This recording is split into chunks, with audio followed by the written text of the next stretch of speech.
I'm Sam. Let me show you all the different parts of the drum kit. First of all, we have the snare drum. Then we have the tom-toms. Then we have the kick drum here, which I play with my right foot. Then we have the hi-hats here, which I play with my left foot plus my sticks. This is the crash cymbal.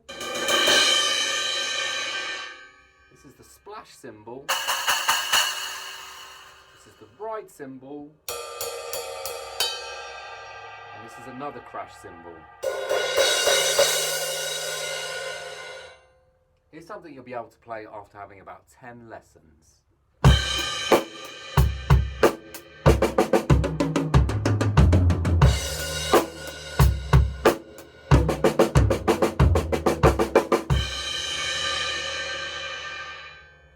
Learning drums is a brilliant instrument to learn.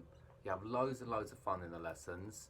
You get to learn songs by bands like Queen, Coldplay, and the Arctic Monkeys.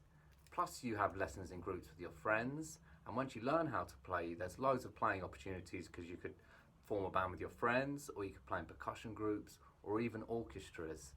But I've got to say, the best thing about learning drums for me is that you get to hit things with sticks. I hope to see you at the lessons, guys. Take care.